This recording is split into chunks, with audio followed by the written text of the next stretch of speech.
Radio Udan. Radio Udan. Radio Udan. A flight of light. Radio Udan. A flight of light. Radio Udan. A flight of light.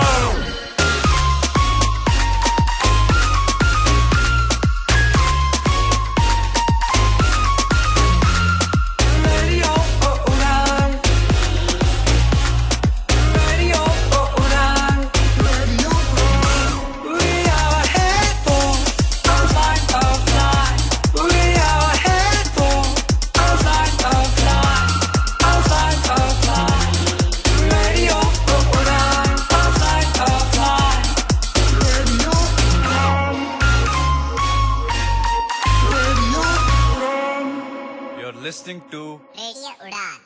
A Flight of Life.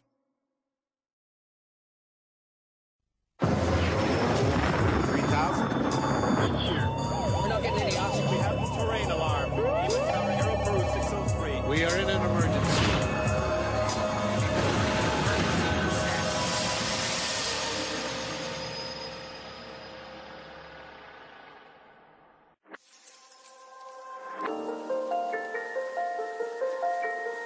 In a cellar beneath the naval dockyard are some of the remains of a British battleship which mysteriously sank in 1545 और साथ में लेके गई 400 लोगों की जान।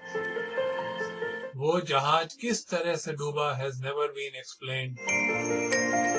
Over the centuries, French, उस ship के crew or even the shipwrights have been blamed for their catastrophe.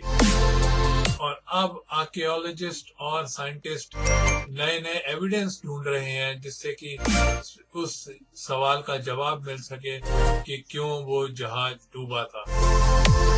नमस्कार दोस्तों, मैं हूं आपका दोस्त, आपका होस्ट भामरी, लेकर के आया हूं एक नया एपिसोड आपके फेवरेट शो दुर्घटनाएं डिजास्टर्स का। ये शो जो आप हर हफ्ते सुनते हैं आपके favourite internet radio station radio उड़ान पे, जो कि है अ फ्लाइट ऑफ लाइफ।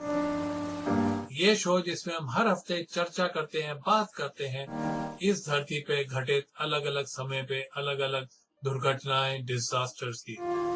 और आज की हम शो में लेके चलेंगे आपको 1545 में, यहाँ पे कि एक जहाज डूब गया था, the sinking of the Mary Rose. दोस्तों, जिस दिन मैरी रोज डूबी, इंग्लैंड वाज इन क्राइसिस। एक बहुत बड़ी फ्रेंच फोर्स ले seize just off the Isle of Wight and they were ready to invade Portsmouth. और उन सब ब्रिटिश शिप्स में थी किंग की अपनी शिप मैरी रोज। कितने दशकों से वो इस इंग्लिश फ्लीट की प्राइड रही थी और अभी recently had been refitted with the latest weapon technology. उस पर सवार थे तकरीबन 90 गन्स और hundreds of soldiers and archers। उस दिन जो राजा थे ब्रिटेन के हेनरी VIII, उन्होंने एक नया कैप्टन अपॉइंट किया था शिप का, और जब वो बैटल में जा रही थी, जब वो शिप लड़ाई में जा रही थी, तो किंग और कैप्टन की वाइफ साथ साथ शोर पे खड़े हुए थे देखने के लिए कि क्या हो रहा है।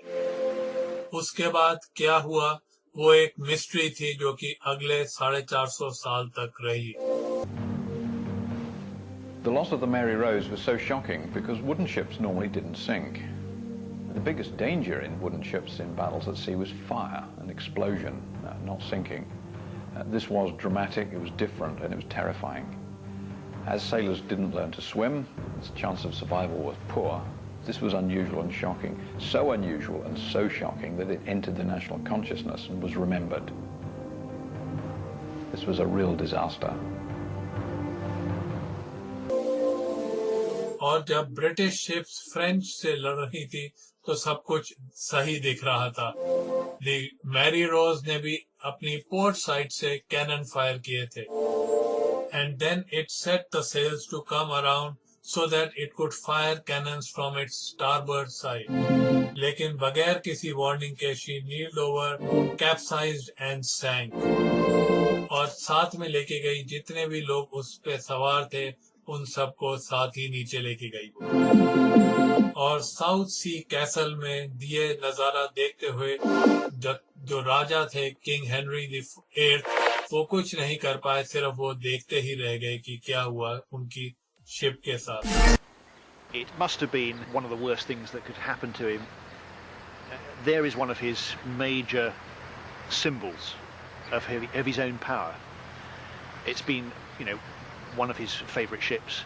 It had been a flagship. It had attracted plaudits of being the best ship in the Navy, the fastest, the most manoeuvrable, and so its loss in front of his eyes must have been totally traumatic. And not a little embarrassing, I would have thought. तकरीबन 437 साल तक the Mary Rose lay at the bottom of the sea.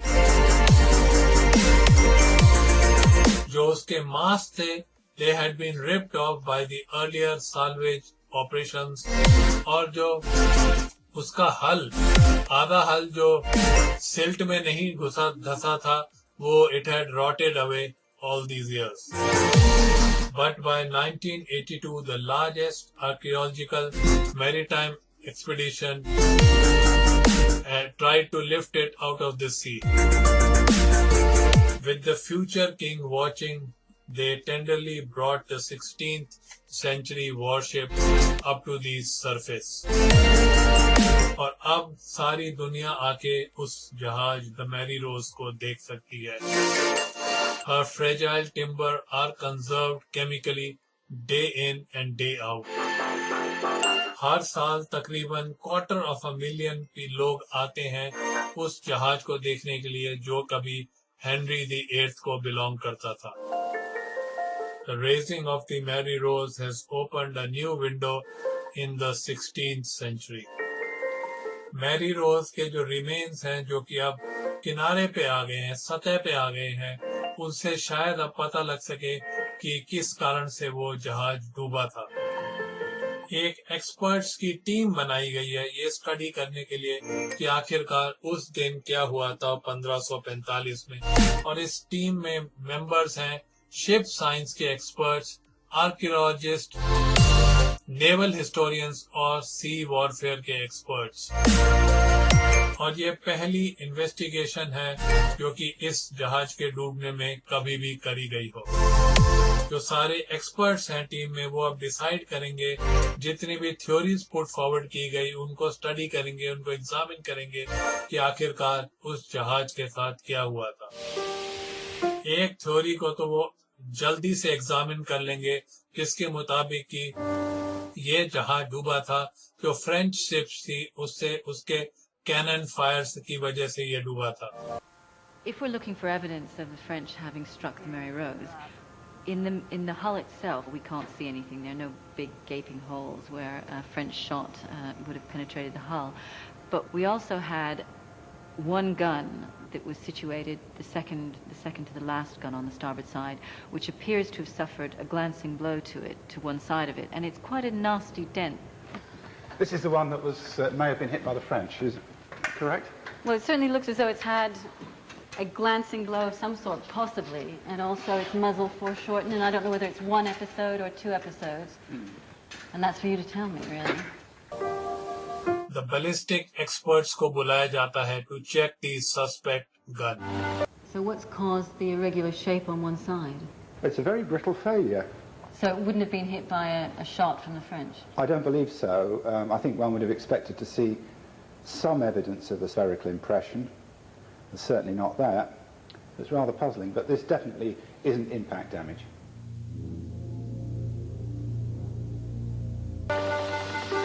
जो कि अभी तक उनके पास कोई evidence नहीं है, लेकिन फिर भी एक्सपर्ट्स इस बात के लिए पक्का कह नहीं सकते कि जो फ्रेंच फायरिंग हुई थी उसका कोई असर भी पड़ा था ब्रिटिश शिप के ऊपर कि नहीं। We have to remember that we've only got less than half a ship, so we can't say whether any substantial damage happened to the transom at a higher level, the very, very stern of the ship, or whether indeed anything had happened on the port side, which, although unlikely, we just cannot state. So we don't know what amount of damage might have been done. लेकिन अगर French cannons ने they would have found their mark, तो क्या ऐसा possible है कि एक repairable whole की वजह से पूरा का पूरा जहाज ही डूब गया हो? The guns that were carried in the galleys, and I believe it would be a bower. What sort of hole would that make through 14 inches of solid wood? Well, 5 inches. Yeah, 5 inches. depending on the size of the Yes, a So six. shot. So the point I'm trying to make is that if you've got a hole that size, is that going to affect it? Yeah, that's no. I see what you mean. It wouldn't actually. There isn't any significant evidence of 16th century ships of this size being sunk by gunfire, and that's sustained gunfire at close quarters. So to sink a ship like this with 1 or 2 hits would be quite astonishing. लेकिन अगर French की firing की वजह से Mary रोज नहीं डूबा, तो किस कारण से वो जहाज डूबा? हमारे जो एक्सपर्ट्स हैं वो अब टर्न करते हैं इतिहास की तरफ और वहां से कुछ निकालने की कोशिश करेंगे। वो जब ये जहाज मैरी रोज बना था तो it was among the finest ships at sea, और हमारे एक्सपर्ट्स ऐसा मानते हैं कि राजा ने खुद ये चेंज किया था। डूबने से पहले कुछ टाइम पहले राजा ने ऑर्डर किया था कि ये शिप पूरी तरह रीफिट की जाए, और क्या ये रीफिट कारण हो सकता है इस जहाज के डूबने का? The ship was built to reflect two things: the glory of the state and, perhaps more importantly, the glory of the prince that led the state. So this was Henry's ship. It reflected Henry's ideas, and its armament, its design, its decoration all shouted very loudly that this was the product of the Henrysian state. It carried Tudor roses to make sure you knew which dynasty had built it. The Tudor roses were on the ship. They were everywhere. This was very much branded through like a stick of rock. शुरुआत से ही the king wanted the Mary Rose to be at the cutting edge of Tudor technology. Warships in the 16th century were one of the most complex technological feats that man had. In fact, all through the ages, it's often been the leading part of technology. They were the equivalent, really, to the space shuttles of today. And in terms of her strength and endurance, she was a very successful warship. The Mary Rose really was a very advanced ship for her age.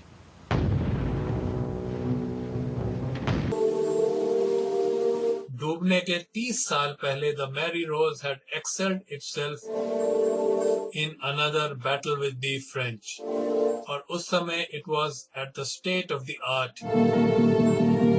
Guns on the ship were used as prelude to boarding and capturing the enemy. और अगर हम समुद्री लड़ाई की बात करें तो guns की जो थी इनकी बहुत ही छोटी रेंज हुआ करती थी, और लॉन्ग रेंज ब्रॉन्ज कैनन्स अभी हाल ही में इंट्रोड्यूस किए जा रहे थे, और राजा ने ये खुद ऑर्डर दिए थे कि Mary Rose should be fitted with heavier guns. Any king who expects to go to war, the idea that he would go without the new powerful weapon is almost unthinkable. This is the thing which really shows that you're in the #1 league, that you've got these guns, and the more the better. So even if you haven't the first idea what to do with them, you've jolly well got to have some.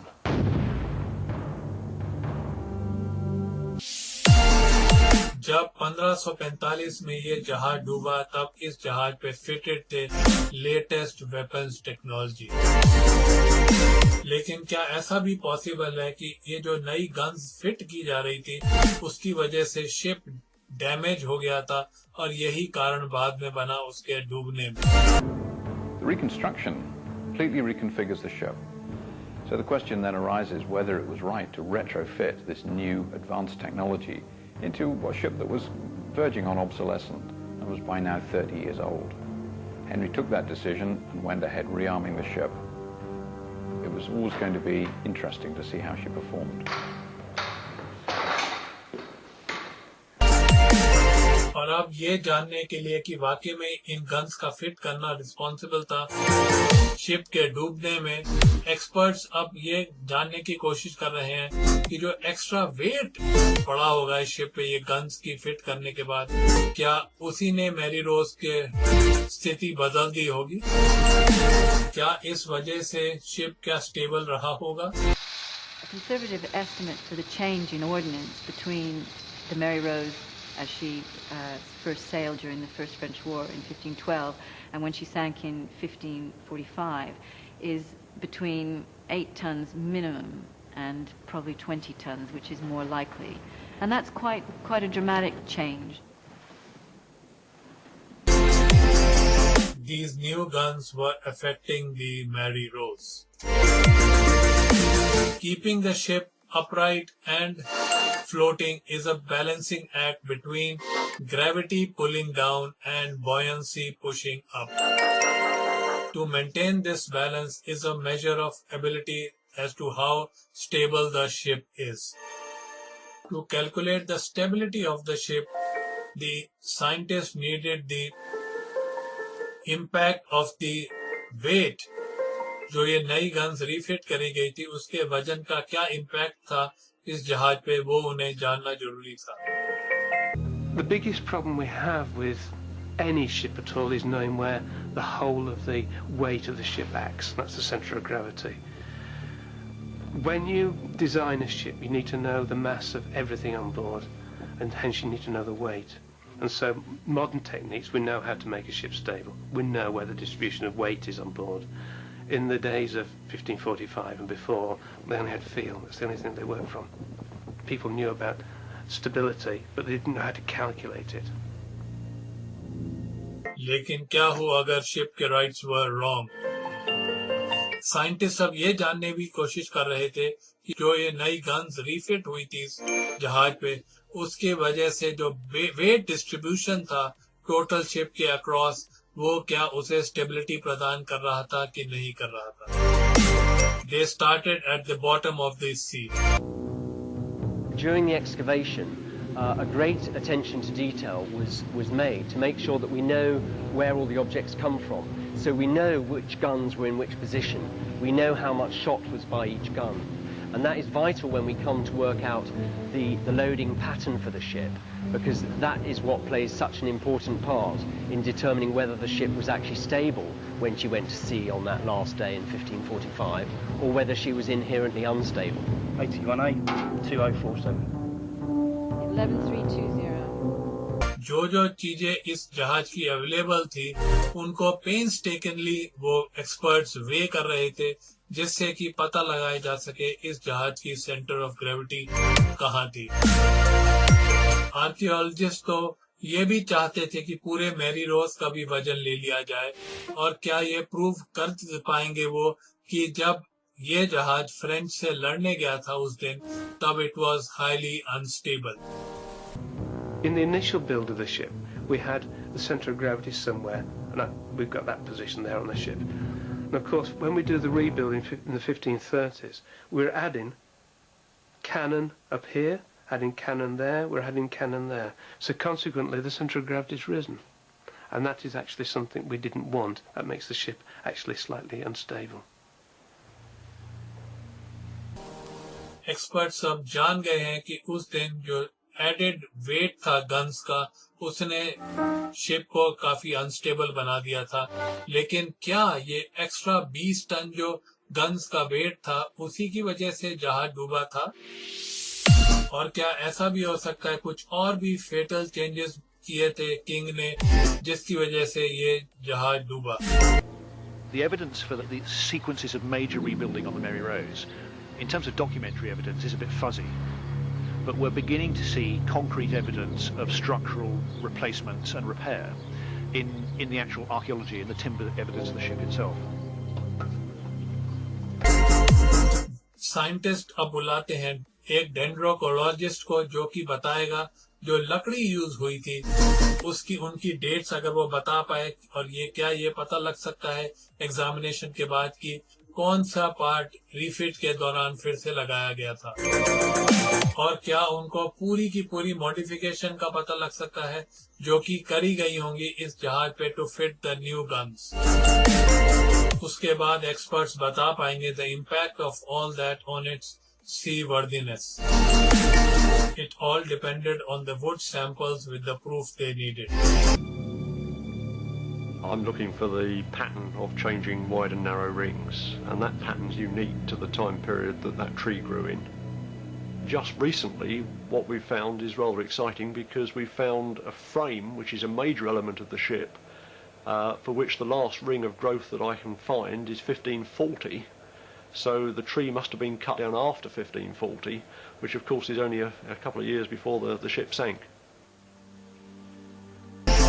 और डेंड्रोकोलॉजी ने experts को वो proof दिया जिसकी वो तलाश कर रहे थे. The main hull and the main deck was strengthened in order to put these new guns.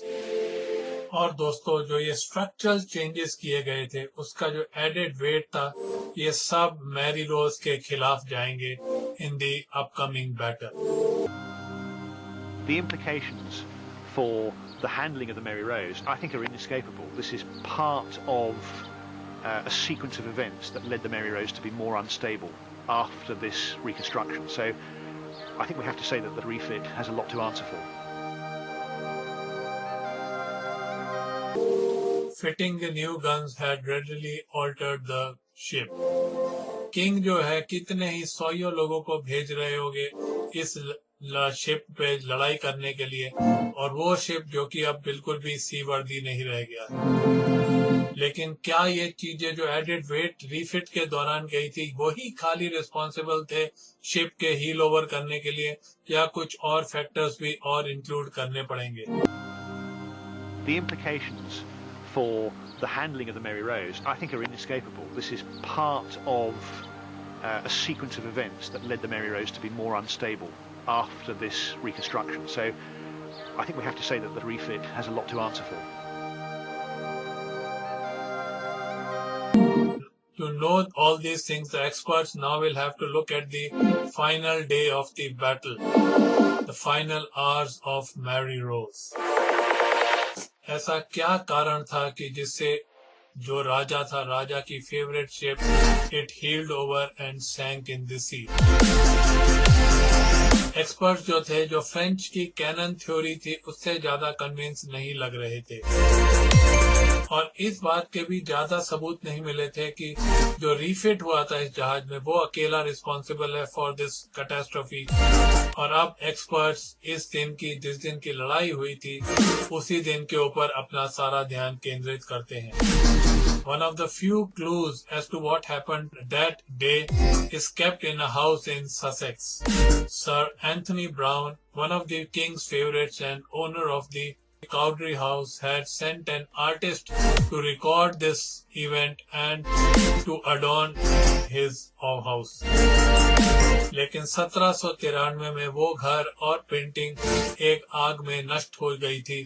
लेकिन उस इंसिडेंट से थोड़ा टाइम पहले ही इसकी एनग्रेविंग बना दी गई थी, और ये इकलौती चीज है उस दिन के घटनाक्रम को दर्शाती हुई, which you can say is the Tudor equivalent to photo technology. The sinking of the Mary Rose is very clearly shown in the Cowdray engraving. We can see the masts of the Mary Rose up above the water, and a number of distressed sailors up on the fighting tops of the Mary Rose, with a number of drowned sailors floating in the waters of the Solent. I've always been very intrigued by the map-like qualities of the Cowdray engraving, and decided to investigate how accurate the image actually might be in its portrayal of the Solent and the events of that day. और अब experts अपना सारा ध्यान इस तरफ केंद्रित करते हैं इस चीज के ऊपर, जिससे कि उनको कुछ समझ आ सके, वो इन सवालों के जवाब ढूंढ सके, और ये समझने के लिए कि वाकई ये एनग्रेविंग्स कुछ क्लू दे सकती हैं. जो इस एनग्रेविंग्स में लैंडमार्क है, उनको एक कंप्यूटराइज्ड मैप उस इलाके का उस पर मार्क किए जाते हैं. अगर ये एनग्रेविंग्स पूरी तरह जियोग्राफिकली एक्यूरेट हैं, तो वो उस दिन के बारे में भी बता सकती हैं जिस दिन ये जहाज डूबा था. लेकिन एक्सपर्ट्स को इन एनग्रेविंग्स और कंप्यूटराइज्ड मैप में कोई ज्यादा गलती नहीं दिखाई दी. जो पोजीशन थी लैंडमार्क की, वो दोनों जगह सेम ही थी. When I saw this first time, I was quite surprised at how closely it actually matched the viewpoint. It seems a remarkably accurate representation of Portsmouth and the Solent and the scene there on that day in 1545. In engravings को study करने के बाद ये experts हमारे पता लगा पाए the seriousness of preparation which the king had undertaken for the attack and the level of fear in the country due to the French threat. कितने हजारों की तादाद में सैनिक साउथ सी कैसल के आसपास थे और जो मैरी रोज है और उसका crew were caught in the national panic. जो किंग थे हेनरी VIII, उनका डाइवोर्स कैथरीन से और his attack on Catholicism had left him few allies in the whole of Europe, and the French king could not resist the temptation to attack, क्योंकि king Henry VIII के कोई भी ally Europe में नहीं रह गए थे. जो फ्रेंच फ्लीट थी उसमें तकरीबन 200 से ज्यादा जहाज थे, and they had taken position on the east coast of the Isle of Wight. और उसके मुकाबले में the English were heavily outnumbered. जो engravings थी, country engravings, उनसे एक्सपर्ट्स पता लगा पाए थे कि जो एक्चुअल पोजीशन क्या थी फ्रेंच और ब्रिटिश शिप्स की उस दिन. ब्रिटिश किंग ने खुद तकरीबन 30 जहाज अपने लेके आए थे, वो जिसमें कि इंक्लूडेड थी द मैरी रोज, और उन्होंने रेंट पे लिए थे तकरीबन 80 मर्चेंट वेसल्स. बट हेनरी अभी भी वेट कर रहे थे कितने ही जहाज का आने का, जबकि दोनों देशों की शिप्स जो थी they were lining up for the battle to come. The French admiral ने अपनी गैलीज को ऑर्डर किया, और वो क्या थे, वो दोस्तों थे low lying ships which were oared by the oarsmen, powerful oarsmen which did not rely on the wind. और ये दोस्तों उस समय के एम्फीबियस अटैक क्राफ्ट थे जो कि पूरी तरह आर्म थे. It wasn't sailing ships that carried heavy guns to sea first, it was galleys.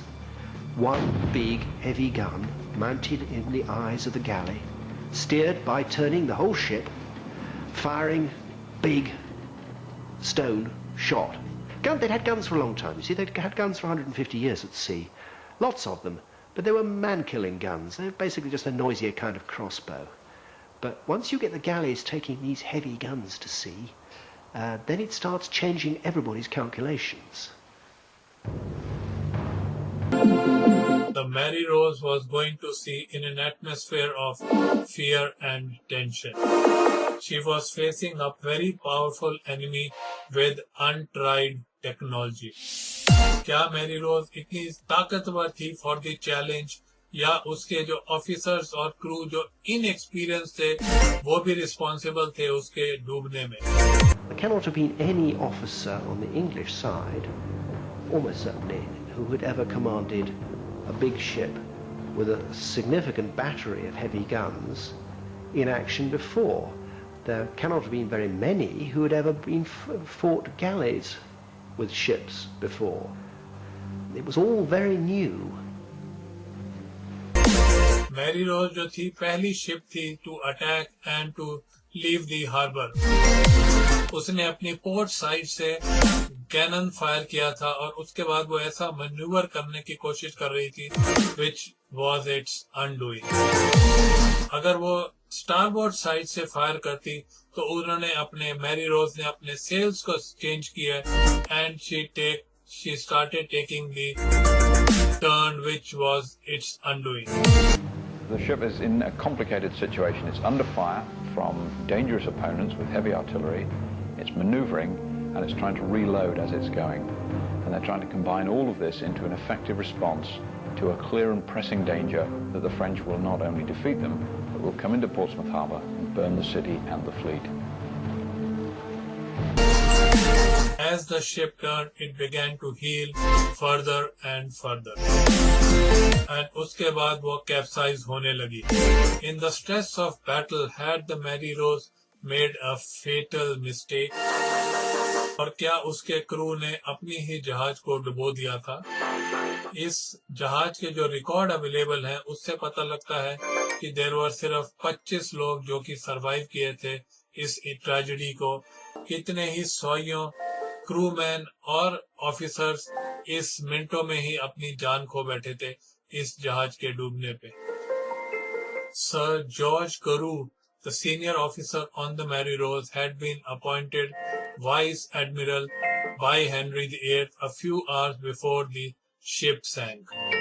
Tudor times में दोस्तों the senior staff was aristocrats and not seamen.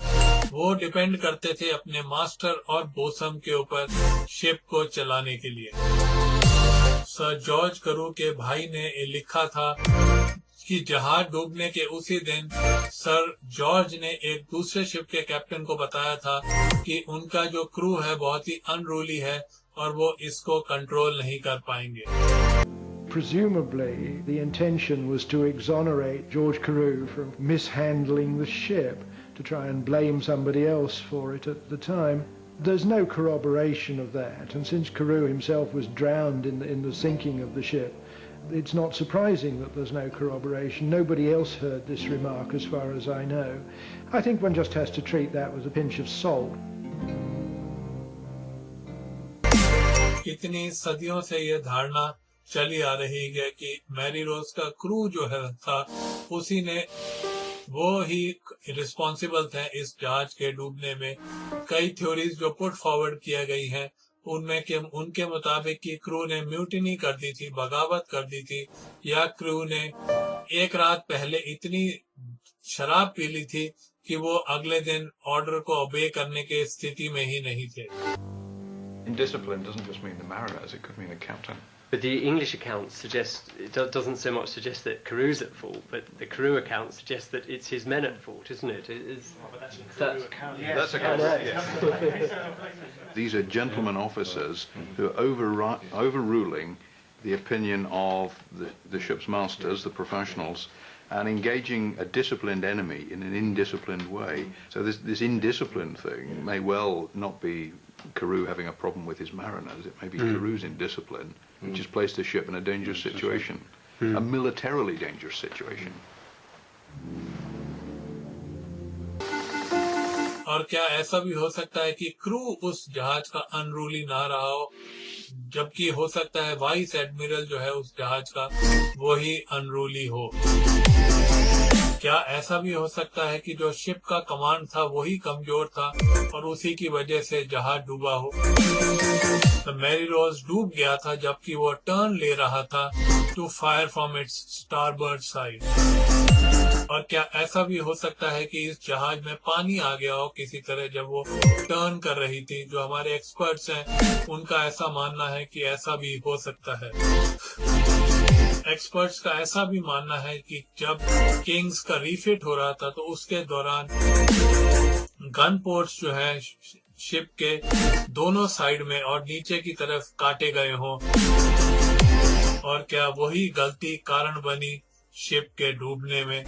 क्या ऐसा भी हो सकता है कि जो गन पोर्ट्स थे वो बंद करने की जगह खुले ही रह गए हों? एक कोडेड मैसेज जो कि इंपीरियल एम्बेसडर टू इंग्लैंड ने भेजा था उसके मुताबिक ये थ्योरी वो सपोर्ट करते थे। If we want to introduce new heavier guns, it means introducing gun ports into the hull. And if these 4 main gun ports, if they're introduced at the rebuild, they need the lidded ports, but when they were doing manoeuvres, they would certainly have had to close them.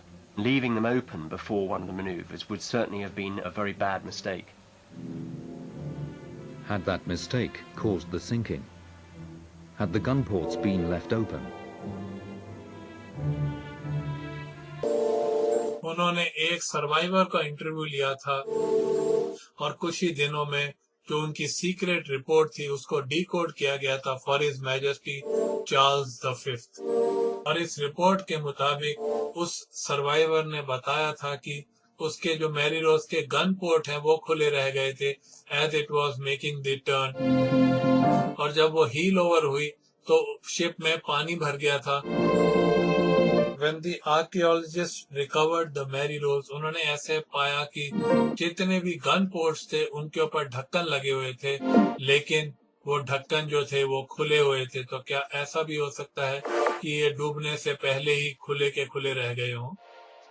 Ship में पानी भरना is the worst nightmare for a seller. और आज के दौर में अगर हम बात करें तो ब्रिटिश नेवी जो है बहुत पैसा इन्वेस्ट करती है, अपने सेलर्स को ट्रेनिंग देती है कि अगर कोई शिप में छेद हो जाए तो उसको कैसे बंद किया जाए। 1 cubic meter of water weighs a ton. तकरीबन 1 टन का वजन होता है 1 क्यूबिक मीटर पानी में। और अगर वो जहाज में उतना पानी आ जाए तो स्टेबिलिटी का बहुत जबरदस्त इशू हो जाता है। राजा को ये बात बताई गई उस सर्वाइवर के द्वारा कि as the ship was turning, her gun ports were left open, जिससे कि जब वो हील ओवर हुई तो उसमें पानी भर गया and it flooded the ship. The extra guns and the potential for confusion, वो मैरी रोज को बैटल में जाने से पहले ही काफी रिस्क पे डाल चुके थे और ऊपर से खुले हुए गन पोर्ट्स ने एक और अपॉर्चुनिटी डाल दी होगी डिजास्टर के होने के लिए। और जिस तरह शिप हील हुई as a turn to fire, तो उसके जो गन पोर्ट्स होंगे वो एकदम वाटर लाइन लेवल पे आ गए होंगे। And water entering the decks through these open gun ports would have added another opportunity for disaster. और ये एक्स्ट्रा पानी का weight would have sealed her fate. लेकिन ऐसा क्यों हुआ कि जितने भी एक्सपीरियंस सीमैन थे उन्होंने इतनी बड़ी गलती करी? उन्होंने टाइम से जो है गन पोर्ट्स बंद क्यों नहीं करे? ऐसा किस कारण से हुआ था? It is the mistake of keeping the bow doors open would have sealed the fate of 3 Enterprise. तकरीबन 200 लोगों की जान एकदम चली गई as the sea rushed in.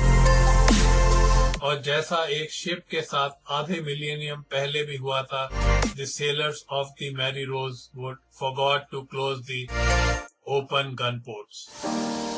And as in the sinking of the Mary Rose, the open gun ports, like the refit, would have lot to answer for. The reason why many of the men were trapped was because the ship had anti-boarding netting stretched over the exposed decks. This served to keep off the enemy. In this case, it also served the purpose of trapping the men who were on, because they couldn't hack through it quickly enough to get off. Oh, I think it must have been absolutely horrendous. लेकिन ये सब factors फिर भी explain नहीं करते कि क्यों, किस कारण से वो जहाज हील ओवर हो गया टुवर्ड्स इट्स डेथ। और अब एक्सपर्ट्स अपना सारा ध्यान केंद्रित करते हैं ऑन द क्रू इटसेल्फ। कितने ही स्केलेटन एकदम प्रिजर्व हो गए हैं जबकि वो शिप नीचे ओशन बेड में सिंक किया था। कितने लोग तो उस समय जहाज से उतर ही नहीं पाए थे because of the design it was made. Even though the experts knew how the men had died that day, but still they didn't know why. और जितने आदमी इस जहाज पे सवार थे, क्या वही एक मिसिंग फैक्टर था in the sinking of the Mary Rose? French से लड़ने जाने के लिए उस जमाने की सबसे बढ़िया ship in the British fleet heeled over and capsized. उस समय तो कोई भी थॉरो इन्वेस्टिगेशन नहीं की गई थी इस मामले में, लेकिन आज एक्सपर्ट्स जो है कितने ही एविडेंस को देख रहे हैं, कितने ही एविडेंस अनरेवल कर रहे हैं ये समझने के लिए कि आखिरकार उस दिन क्या हुआ था उस जहाज मैरी रोज के साथ। और अब एक्सपर्ट्स अपना सारा ध्यान ये बात पे केंद्रित कर रहे हैं कि कितने लोग उस जहाज पे सेल हुए थे फ्रॉम पोर्ट्समouth। उनका एक्स्ट्रा वेट और उनकी पोजीशन ऑन द शिप भी फैक्टर हो सकते हैं इन डिटरमाइनिंग कि किस कारण से वो जहाज हील ओवर हुआ था। We have a minimum number of 179 individuals based upon a skull and mandible count. So we count the number of skulls and the matching jaws that go with the skull when they'd all been matched together. And that gives us a minimum number of 179. Now, we don't know which arm or leg bones go with which skulls. So we counted all the pairs of bones as well, and we got a minimum number of 119 based upon the humerus. So that gives us a final total minimum number of 179. So it's a very good sample. जो official record है उसके मुताबिक तो उस जहाज पे 415 इंसान होने चाहिए थे और कितने स्केलेटन तो पानी में बहे ही गए होंगे जब ये जहाज डूबा। तो जो ऑफिशियल रिकॉर्ड है उसके मुताबिक अगर हम देखें तो the Mary Rose set sail from Portsmouth with 200 mariners, 185 soldiers and 30 gunners, making it a total of 415. Experts ने एक स्कूली बच्चों को लिया, 415 स्कूली बच्चों को लिया और उनको एक लाइन में खड़ा कराया और उनका जो प्लेग्राउंड था स्कूल का उसको ये माना गया कि वो मैरी रोज का डेक है।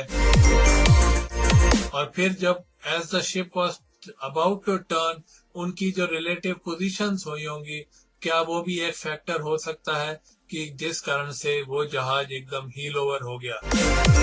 एक्सपर्ट्स का ऐसे मानना है कि जो लोअर डेक्स होंगे उस जहाज के उसमें तकरीबन 60 लोग होंगे जो कि या तो खाना बना रहे होंगे या वो स्टीयरिंग कर रहे होंगे। जो गन डेक्स होंगे वहां पे तकरीबन 90 लोग होंगे और बाकी जो मेजॉरिटी ऑफ लोग होंगे वो या तो शिप के अपर डेक में होंगे या जो 2 कैसल्स बने हुए थे साइड दोनों शिप के एंड में वहां पे होंगे, क्योंकि वहां पे वो अपनी टर्न का वेट कर रहे होंगे to fight with the galleys. This loading was another recipe for disaster. This is a model of the Mary Rose, a good representation of the underwater shape of the Mary Rose. It's made out of foam, and you'll see on the ship itself the load waterline, the waterline it should sink to. So what we had to do is first of all load it up so it's actually at that waterline. And now we'll put the final 2 weights in just to trim it so it's at the right waterline along the whole length. You'll see it's there and it's stable. Now I can make that ship very unstable by changing where we put all those people, those men, which we're representing by these very crude lumps of lead. So we'll put some weights up there, put some weights in the forward castle. It's exactly as the Mary Rose was probably sailing on that day. The ship is so unstable I can't hold it. The distribution of these men was making the Mary Rose very unstable. और क्या ऐसा भी हो सकता है कि जो हम 415 की फिगर की हम बात कर रहे हैं वो ही गलत हो? तो लेकिन उस समय के रिकॉर्ड ऐसा भी कहते हैं कि हो सकता है तकरीबन 700 लोग सवार हो उस जहाज पे। कुछ इस मैरी रोज के सिंकिंग से कुछ दिन पहले ही, कुछ हफ्तों पहले ही जो रिपोर्ट राजा को दी गई थी उसके हिसाब से टनेज और साइज जो था 29 शिप्स के बराबर था। मैरी रोज की जो टनेज है वो बताई जाती है 800 टन्स। जो ट्यूडर ऑफिशियल्स थे उन्होंने बहुत ही सिंपल वे कैलकुलेट कर रखा था कि कितने लोग होने चाहिए हर एक शिप पे सवार। जितना भी शिप का टनेज होता था उसमें उस शिप पे जो सवार लोगों का था काउंट वो 3/4 होना चाहिए था। अगर हम 800 टन की मैरी रोज को लें तो उस जहाज पे तकरीबन 600 लोग सवार होंगे इस रूल से। अब एक और थ्योरी सामने आई है जिसकी वजह से जहाज डूबा होगा। मैरी रोज ने उस दिन जो है एक्स्ट्रा 200 सोल्जर्स आदमी लिए होंगे बैटल में जाने से पहले। I'm sure that the officers would have taken on board as many men as they could find and cram into her, partly because they're expecting to fight a battle hand to hand, and broadly speaking, the more men the better. Also, the number of soldiers you bring with you is an index of your status and importance. And these people are not going to hang back in bringing as many men to war as they can manage to collect. Experts का ऐसे मानना है कि जितने आदमी लिए होंगे extra वो सब सोल्जर्स होंगे और वो लड़ने के लिए तैयार होंगे और वो जो है सारे के सारे लोग जो है सबसे ऊपर जो फाइटिंग डेक्स होते हैं वहां पे स्थित होंगे और इसकी वजह से तो और भी प्रॉब्लम्स आ रही है अब मैरी रोज के लिए स्टेबिलिटी का तरफ से अगर हम बात करें तो from the moment it left the harbour Mary Rose was in great danger according to the experts. When we put a fighting man on board a ship, we need to know the mass of that man, the weight of the man. Modern estimates for a man on board with all armaments is about 100 kilograms. So every 10 men is 100 times 10, 1,000 kilograms, a ton. So if we surmise that on the Mary Rose they put an extra 200 men on board, it's 20 tons of men. And we're putting those men high on the ship. We're putting the men in the wrong place.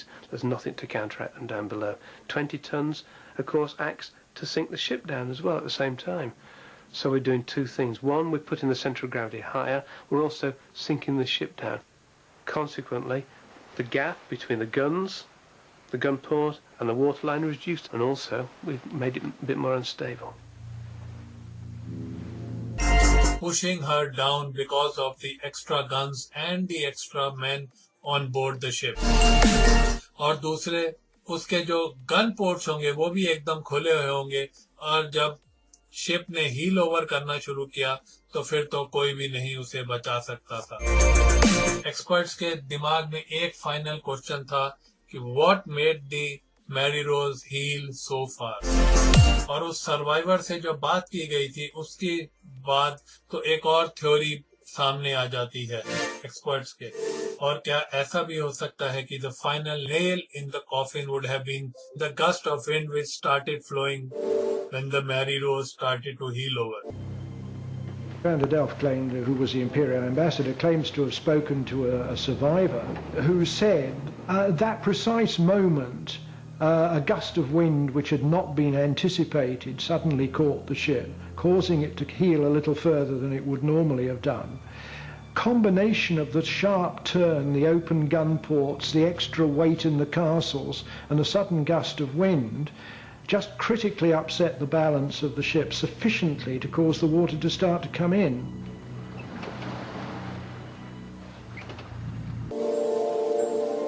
और इसको समझने के लिए experts अब जानना चाहते हैं कि मैरी रोज ने जब स्पोर्ट्स में छोड़ा तो उसने क्या रूट लिया exactly.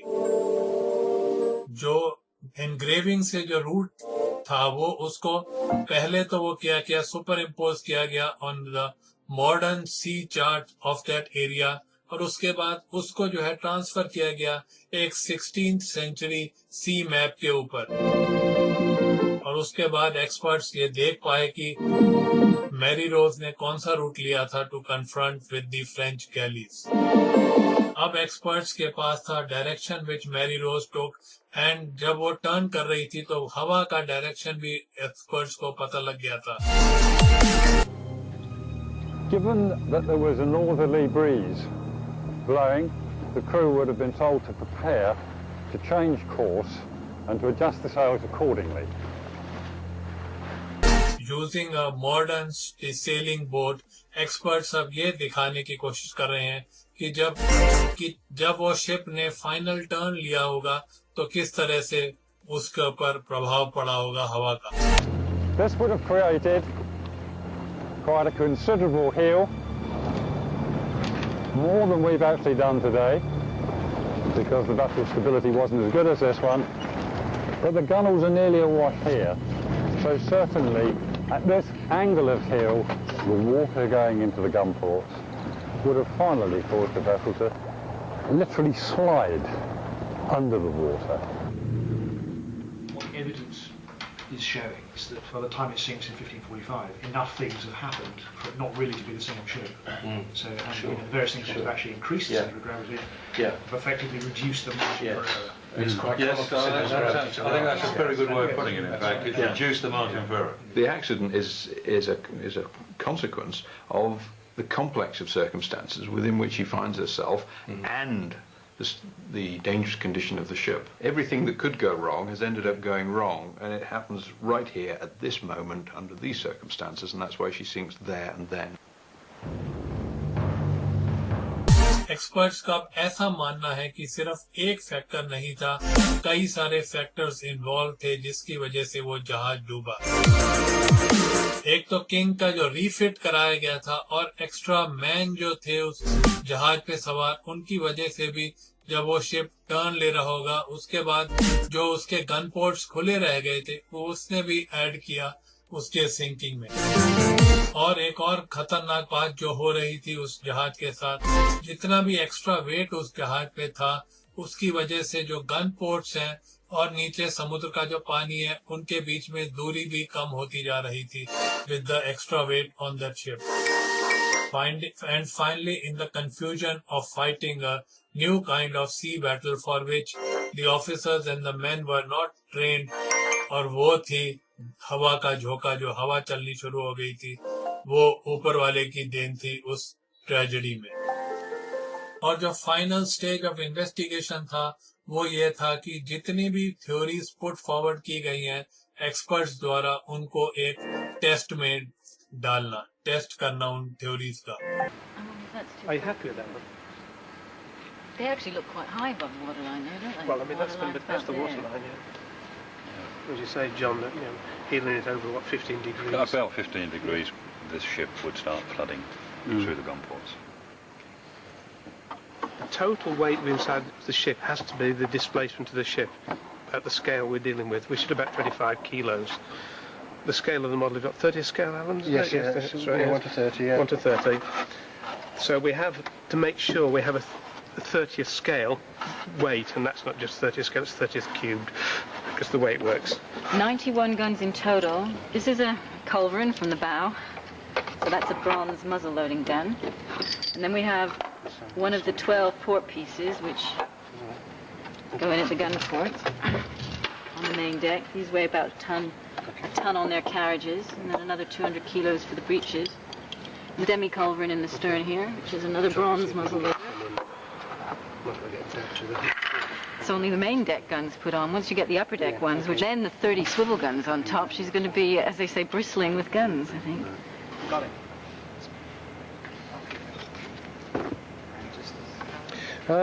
It's accurate replica. I mean, it's 1 to 30 scale, so everything we've taken from, you know, information given to us by the Mary Rose Trust, we basically scaled everything from that and made it as accurate as we could produce it. I would think you won't get any more accurate than this sort of model at the moment. Channel 4 ने एक Mary रोज का scale model produce किया और अब उस पे test किए जाएंगे, देखा जाएगा कि वो किस तरह डूबती है।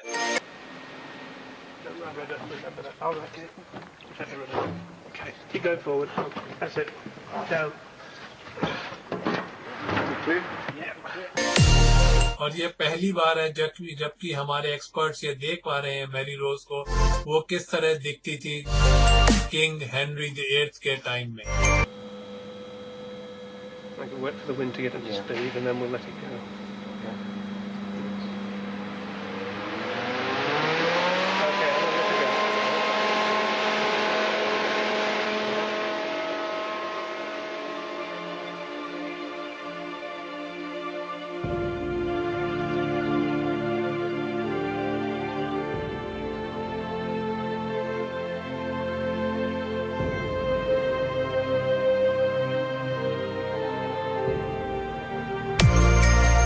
Model was ready to undergo a test और ये उसी एक्वेरियम में हो रहा है जिसमें कि Herald of the Free Enterprise की भी सिंकिंग जो है इसमें थ्योरी जो है पुट फॉरवर्ड करी थी, उनका टेस्ट किया गया था, उनका प्रशिक्षण किया गया था। जो पहली चीज एक्सपर्ट जानना चाहते हैं वो ये है कि क्या ये मॉडल सेल करेगा with all the new armament on it, जैसे कि किंग हेनरी VIII के रीफिट के बाद हुआ था। क्या मैरी रोज इसलिए डूबा क्योंकि जो भी रीफिटिंग हुई थी उस जहाज के ऊपर, उसने उस जहाज को बहुत ही अनस्टेबल बना दिया था। Even with all the guns and the structural changes, the new Mary Rose sailed very well. उस मॉडल ने अपना पहला टेस्ट बहुत ही अच्छी तरह से पास किया था। That was a tight turn. Yeah, it was. That's about 4 ship lengths. Yeah.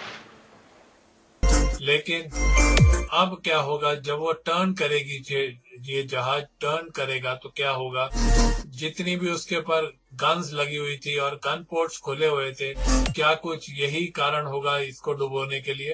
और ये टेस्ट भी उस मॉडल ने अच्छी तरह से पास किया था।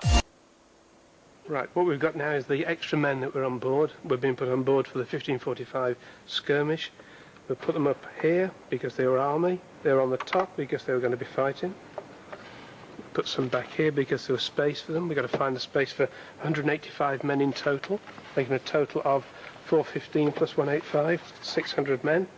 And then we'll put on the remaining men on board, which are these here, the crew and the sailors. And then we're set and ready to do our final test. Hopefully it will sink.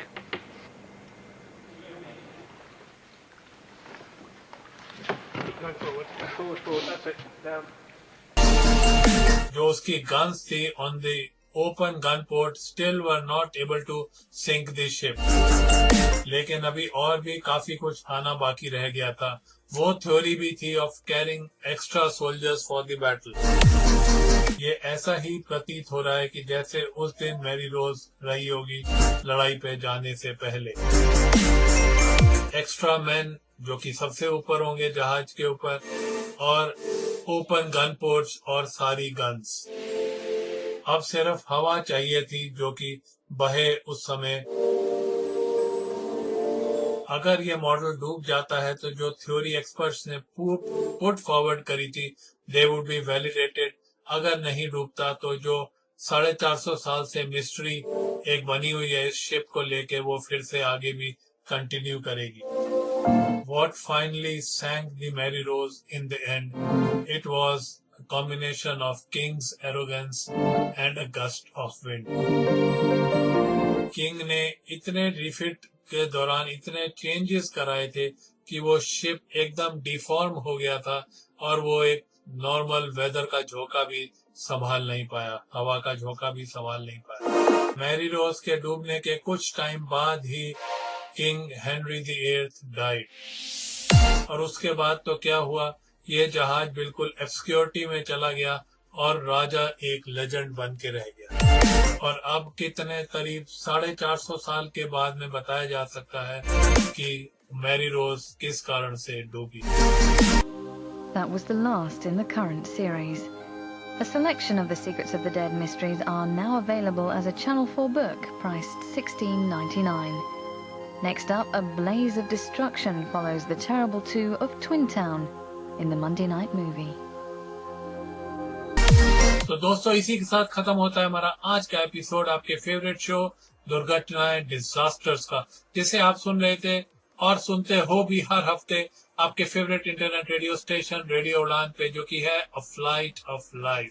और आज के show में हमने चर्चा करी थी 1545 की एक घटना, the sinking of the Mary Rose. अगर आपको मेरा शो पसंद आता है या उसके बारे में आप कोई फीडबैक देना चाहते हैं तो आप मेरे को मेल सेंड कर सकते हैं। मेरी मेल आईडी है bhamri.r@gmail.com, यानी कि bhambri.r@gmail.com। तो दीजिए इजाजत मुझे यानी कि आपके दोस्त आपके होस्ट भामरी को समेटने की। आज का शो मिलूंगा मैं आपसे अगले हफ्ते ठीक इसी दिन, ठीक इसी टाइम, ठीक इसी channel internet radio station radio उड़ान पर। तो नमस्कार, शुभ रात्रि, शबा खैर, गुड नाइट, गॉड ब्लेस।